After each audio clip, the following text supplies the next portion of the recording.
good. Andrew in Illinois. You're going to have to run that by me again. I didn't hear you. Hello? Hi. There you go. Can you hear me? Okay, Yes. great. That's better. So I was just wondering if you guys thought that the modernization of the world inevitably leads to the secularization of the world, because I read an interesting article by a social scientist, Peter Berger, in one of my global issues classes in college, and it's making an argument against that. I gave a talk a while ago about the effect of the internet on the global atheist community movement. And one of the points that I brought up in this talk actually was that the creation of the internet was a great thing to happen for atheism, because basically in a lot of cases religion will rely on keeping people in a little bubble, and you see it in a lot of different religious communities where Mormons never meet anybody but other Mormons. Fundamentalists living in a southern town will never meet people who disagree with their parents' religions. You've got some Orthodox Jews who are pretty insulated from the rest of the world. And one of the things that, maybe not modernization in general, but the opening of mass communication throughout the world has done is made it virtually impossible to stay in that little information-free bubble, and forces people to come into contact with people who have views that are different than their own. So I think that's leading towards more secularization of the world. What do you think? Me personally? Yeah.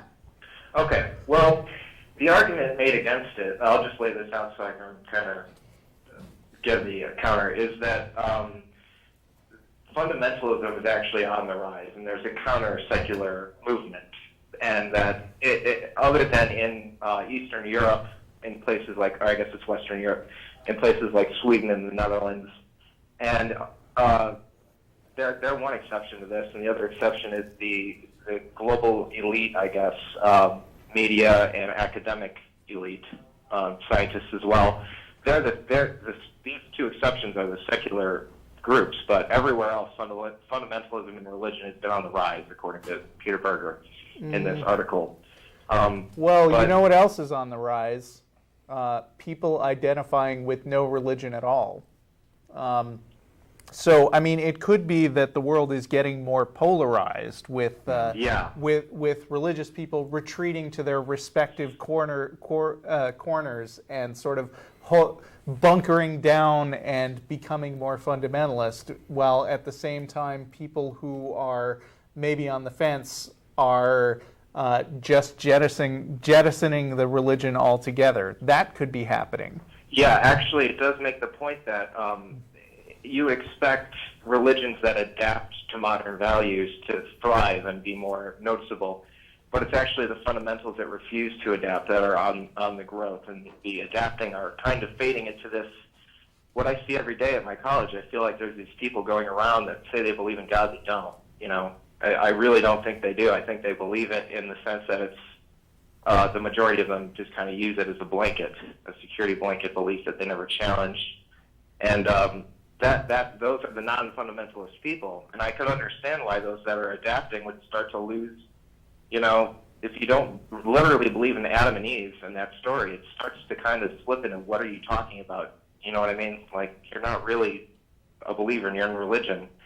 So it wouldn't make sense that the world is becoming polarized, and that the ones adapting are kind of sliding into the non-believers that stop going to church, you know, and then eventually maybe their kids don't even believe.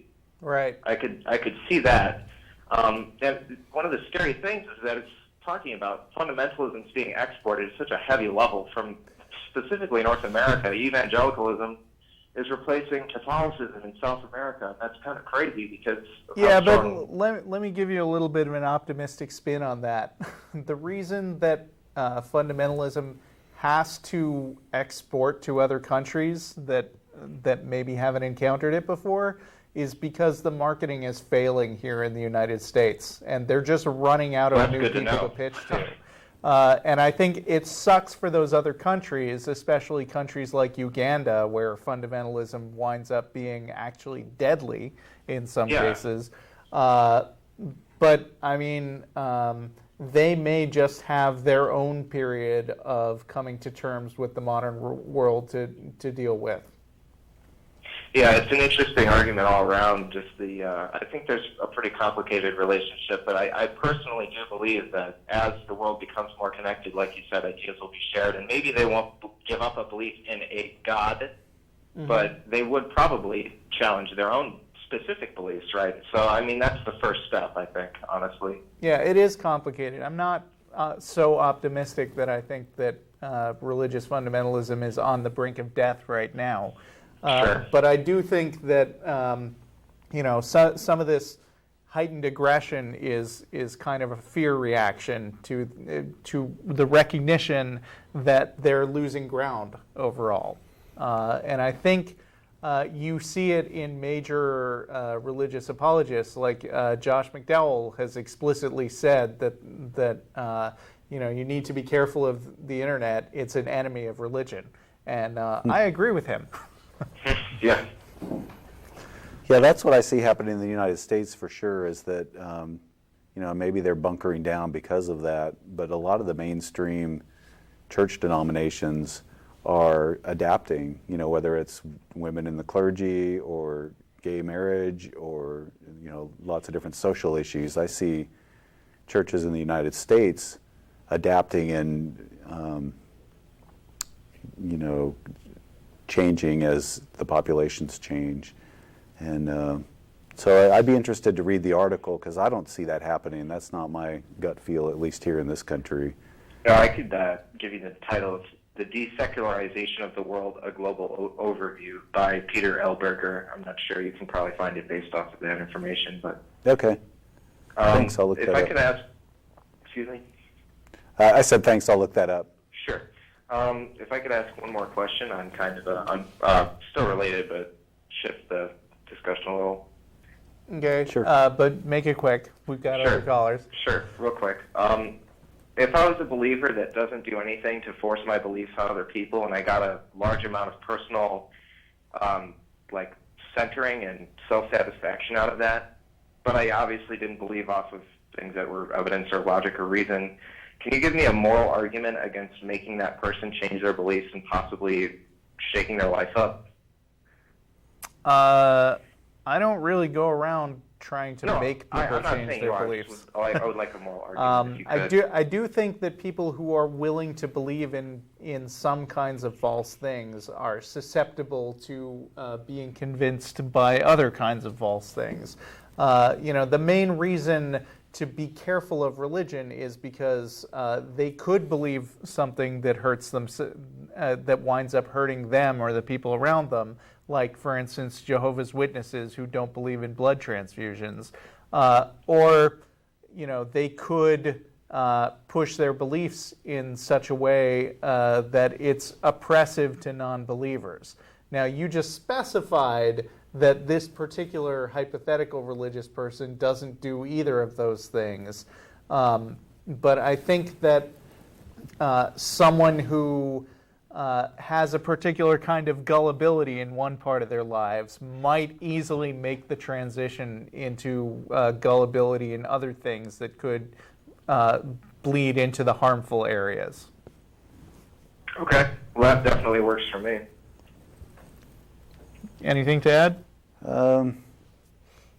I guess I would just add, I don't know if it's possible to make somebody change their beliefs. If somebody's not infringing on anyone else's rights, I think they're free to believe what they like, and I may talk to them about what I believe, and they may consider what I say and maybe change or modify their thoughts, or vice versa from the conversation. But I don't have a moral problem with discussing with people what you think.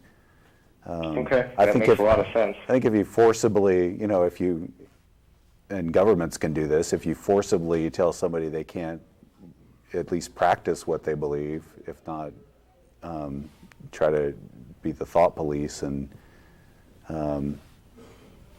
oppress people who believe a certain way, then you're getting into that territory. But as individuals, I don't think that we're interested in doing that, and I don't think I'm not convinced that it's possible. Really? Yeah. Yeah, it's above my pay grade to fix everybody's beliefs. All right, guys. Well, thanks a lot for taking the time to answer my questions. Yeah. All right. Great work. Thanks for calling. Thank you. See ya.